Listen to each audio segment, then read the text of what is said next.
하나님은 만물의 창조자십니다. 모든 피조물을 당신의 기쁘신 뜻에 따라 주장하십니다. 악인도 예외는 아닙니다. 이 사실은 본문의 압살롬과 아히도벨의 경우에 있어서도 분명히 드러납니다. 이제 하나님께서 악인을 어떻게 주장하시는가 살펴보겠습니다. 첫째로 하나님은 악인의 행사를 중지시키십니다. 본문은 이 사실을 보여줍니다. 하나님은 아히도벨의 뛰어난 모략이 실행되지 못하도록 중간에서 간섭하셨습니다. 그래서 다윗은 중대한 위기에서 건져내셨습니다. 14절에 보면 압살롬과 온 이스라엘 사람들이 이르되 아렉 사람 후세의 계략은 아히도벨의 계략보다 낫다 하니 이는 여호와께서 압살롬에게 화를 내리려 하사 아히도벨의 좋은 계략을 물리치라고 명령하셨습니다.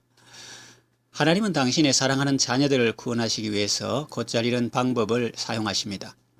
아브라함이 그랄에서 경험한 하나님의 구원도 같은 경우입니다. 창세기 20장 6절 보면 아브라함이 그랄에 내려갔을 때 그의 아내 사라를 그랄 왕 아비멜렉이 취하려 했을 때 하나님께서 아비멜렉에게 현몽하시어 그의 행동을 중지시켰습니다.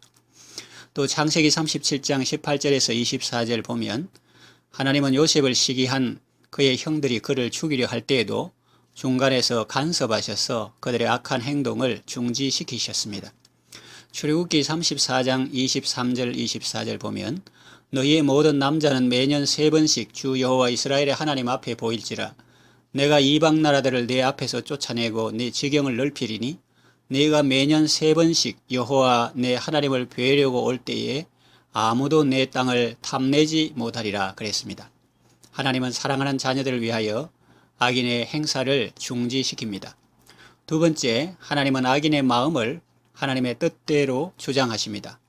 5절에 보면 압살롬이 후세의 모략을 듣기 원하여 그를 소환한 것은 하나님의 역사입니다.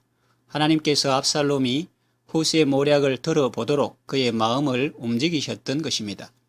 요셉의 경우에도 하나님의 이런 역사를 발견할 수 있습니다. 요셉이 보디발의 집에 팔려갔을 때 그의 신임을 얻어 그 가정의 총무가 됩니다. 누명을 쓰고 감옥에 갇혔을 때도 간수들의 총감독인 전옥에게 신임을 얻습니다. 그리고 조금 후에는 애굽의 바로 왕에게까지 신임을 얻습니다. 이것은 하나님께서 배후에서 그들의 마음을 움직이셨기 때문입니다.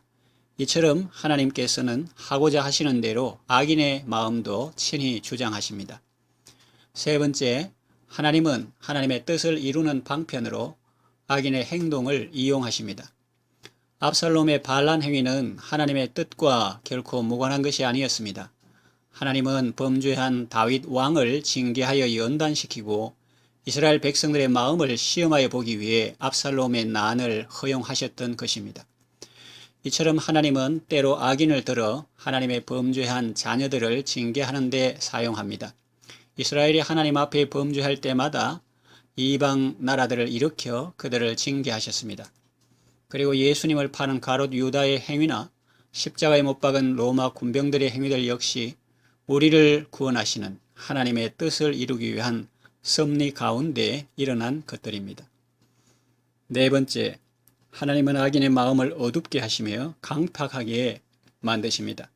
하나님은 압살롬에게 회개할 마음을 주시지 않았습니다. 다시 말하면 그대로 내버려 두셨던 것입니다. 그래서 압살롬의 마음은 죄로 어두워졌고 강팍해졌습니다. 출애굽기 7장 3절에서 5절 보면 애굽왕 바로의 마음도 강팍하게 하셨습니다. 이처럼 하나님께서 악인의 마음을 강팍하게 하시는 목적 중에 하나는 그로 인해 온 세상에 하나님의 능력을 보이시고 그 이름을 온 땅에 알리기 위함입니다. 로마서 9장 17절 성경이 바로 이르시되 내가 이 일을 위하여 너를 세웠으니 곧 너로 말미암아 내 능력을 보이고 내 이름이 온 땅에 전파되게 하려 함이라 하셨으니 그랬습니다. 다시 말하면 하나님께서 하고자만 하신다면 이 세상의 권세자들도 쉽게 파멸시킬 수 있는 권능자이심을 나타내 보이셨던 것입니다. 사도행전 12장 23절 헤롯이 영광을 하나님께로 돌리지 아니하므로 주의 사자가 곧 친히 벌레에게 먹혀 죽으니라 기록되어 있습니다. 말씀을 정리하며 마칩니다. 하나님은 이 세상의 악과 악인들을 결코 방관하고 계시지 않습니다. 오히려 당신의 깊으신 뜻과 섭리 가운데서 그들을 친히 주장하고 계십니다. 그러므로 우리는 비록 이 세상에 사는 동안 끊임없이 악한 세력들의 도전과 핍박을 받지만 낙심하지 말아야 합니다.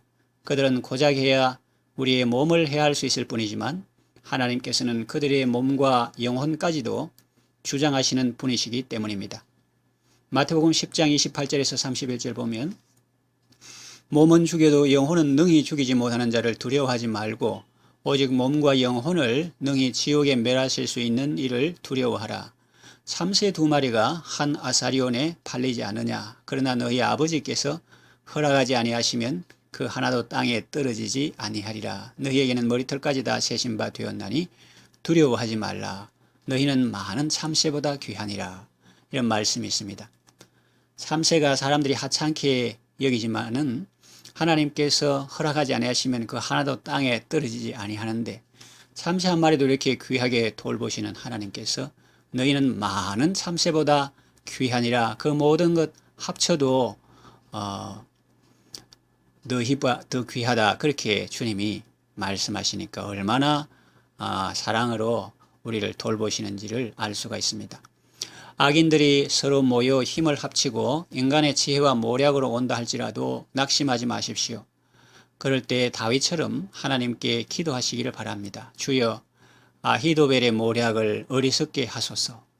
악인들조차 주장하시는 절대 주권자 하나님 안에서 참 평안과 담대함을 얻으십시오. 믿음의 기도와 하나님의 은혜로 승리하는 여러분 되시기를 바랍니다. 기도합니다. 하나님 아버지, 위기의 때에 낙심하지 말고 믿음으로 주를 바라보게 하소서. 악인의 행동을 중지시키며 그의 마음을 주장하시며 그의 행동조차 하나님의 뜻을 이루는 방편으로 사용하시는 절대 주권자이신 하나님을 바라보고 믿음으로 기도하게 하소서. 연약하고 부족하지만 하나님의 은혜로 넉넉히 승리하는 삶을 살게 하소서. 예수님의 이름으로 기도합니다. 아멘.